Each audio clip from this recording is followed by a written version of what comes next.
নমস্কার বন্ধুরা, আপনাদের সকলকে আমার চ্যানেলে স্বাগতম। বন্ধুরা, আমি শ্রী শ্রী রাম ঠাকুরের ছন্নাবতার শ্রী শ্রী রাম ঠাকুর বইটি পেয়ে যেন অনেক দিন পর পাঠ করছি, মানে গতকাল পাঠ করেছি এবং আজও পাঠ করছি। করতে গিয়ে আমার যেন মনটা খুবই হালকা লাগছে। অনেক দিন ঠাকুরের বই না পাঠ করতে পারলে যেন মনটা ছটফট করে। তো আমি আগের দিন যে মুখবন্ধটা পাঠ করেছি, আজকে ঠিক পর থেকে পাঠ করব যে ছন্নবতা শ্রী শ্রী রাম ঠাকুর, সদানন্দ চক্রবর্তী আর প্রযত্নের শ্রুতি, লেখকদ্বয় প্রণবাশিস। তো আজকে আমি পাঠ করছি উপক্রমণিকা। সুদীর্ঘ প্রতীক্ষার অবসান হইল।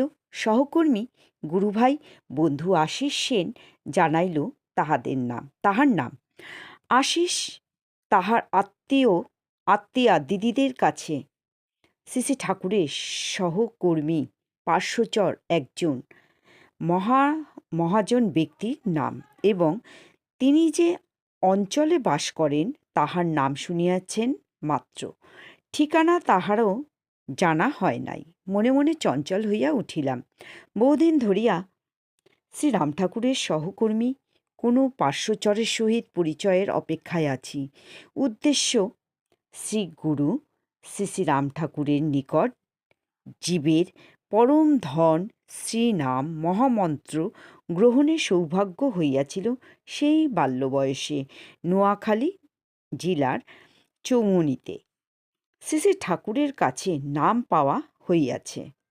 তাহার শ্রীচরণে মস্তক ঠেকাইয়া প্রণাম করা হইয়াছে। ইহার অধিকার কিছুই নহে। এমনকি দ্বিতীয়বারের জন্য শ্রীদেহে ঠাকুর দর্শন করার সুযোগ হয় নাই। শ্রী শ্রী ঠাকুরের অপ্রকট লীলার পর কাটিয়া গেল প্রায় ৩০-৩৫ বৎসর। গুরুকরণ হইয়াছে জীবনের প্রথম লগ্নে, কিন্তু শ্রী গুরুর বিষয় কিছুই জানা হয় নাই শ্রী গুরু কোন পথের নির্দেশ দিয়া গেছেন। ঠাকুর শ্রীদেহে নাই, অন্ততপক্ষে শ্রী গুরুর সঙ্গ করিয়াছেন এমন কোনো মহাজন ব্যক্তি যদি সন্ধান পাওয়া যায়, তবে কিছু জানা হইলেও হইতে পারে। বন্ধুরা, এখানে একটু পাঠকে বিশ্রাম দিয়ে আমি একটা কথা বলি। এই যে আমাদের যে দীক্ষা হয়েছে, কিন্তু গুরুদেবের সঙ্গে যারা ছিলেন এরকম ব্যক্তিকে আমরাও, বিশেষ করে আমি, খুব মনে মনে খুঁজি, এবং খুঁজতে খুঁজতে একদিন একজনকে পেয়েও গেছি। তিনি খুব অনেক বয়স্ক।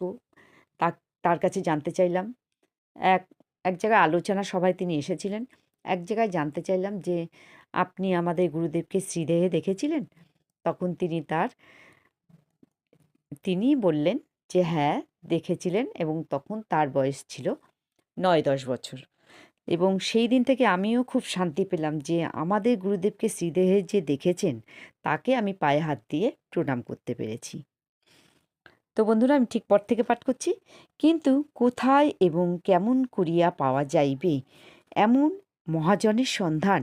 বন্ধু আশিসের নিকট এমনই একজনের নাম জানিয়া মনের মাঝে বহুদিনের লালিত আস্পৃহা প্রকট হইয়া উঠিল। যোগাযোগের অভাবে ঠিকানা সংগ্রহ করা হইয়া উঠিতেছিল না। স্থানের নাম জানা ছিল। ধৈর্যহারা হইয়া ঠিকানাবিহীন অবস্থায় গুরু ভরসা করিয়া একদিন বাহির হইয়া পড়িলাম। জনৈক পথচারীর এক পৌর ভদ্রলোকের নির্দেশে আমি অক্লেশে পৌঁছালাম সেই মহাজন ব্যক্তির দ্বার প্রান্তে। মনে হইল যেন আমার অপেক্ষাতেই ছিলেন তিনি।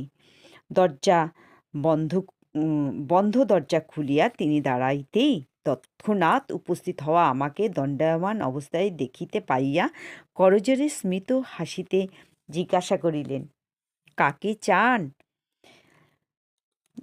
এটাই কি শ্রী সদানন্দ চক্রবর্তী মহাশয়ের বাড়ি? আপনি আসুন, অধমের নামই সদানন্দ চক্রবর্তী। সেই শুরু তারপর কম বেশি 10-12 বৎসর ব্যাপী কারণে অকারণে সময়ে অসময়ে তাহার কাছে ছুটিয়া গিয়াছি। প্রথম সাক্ষাতেই তাহাকে দাদা বলিয়া সম্বোধন করিলাম। কেন দাদা বলিলাম জানি না। তিনি তো আমার পিতৃদেবের সমবয়সী, না হইলেও 5-6 বৎসরের অধিক ছোট হইবেন না। কিন্তু দাদা ভাই সম্বন্ধই পাতাইলাম। হয়তো একই গুরুর আশ্রিত বলিয়া অচেতন মন দাদা ভাই সম্পর্ক পাতাইতে সহায়তা করিয়াছিল। আর প্রথম দর্শনেই অনুভব করিলাম পিতৃতুল্য সুন্দর সৌম্য মূর্তি এই মহাজন ব্যক্তি আমার অতি আপনজন, আমার পরম আত্মীয়। শ্রী গুরুর নিকট নাম মহামন্ত্র পাইয়াছি জীবনের প্রত্যুষকালে এই পর্যন্ত, কিন্তু শ্রীগুরুকে চিনাইয়াছেন, তাহার স্বরূপ জানাইয়াছেন এই দাদা। যখন খুশি চলিয়া যাইতাম, মনে মনে প্রশ্নের উদয় হইলে ছুটিয়া যাইতাম এই পরম আত্মীয়ের কাছে। যাইয়া প্রাণ জুড়াইতাম। প্রতিবারেই তাহার স্নেহপূর্ণ স্মিত হাসিতে প্রাণ মন শীতল হইয়া যাইত।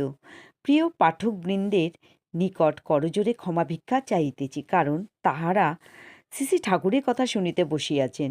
এমন হেয়ালিপূর্ণ কথা নহে, কৈফিয়ত স্বরূপ জানাইতেছি যে এ অজ্ঞানী অধম শ্রুতি লেখকের ধারণা এই যে মূল বিষয়ে শুরুর সূচনাতেই কিছু আনুষাঙ্গিক কথা বলিয়া রাখিলে ঘটনার পারস্পর্য বুঝিতে সহজ হইবে।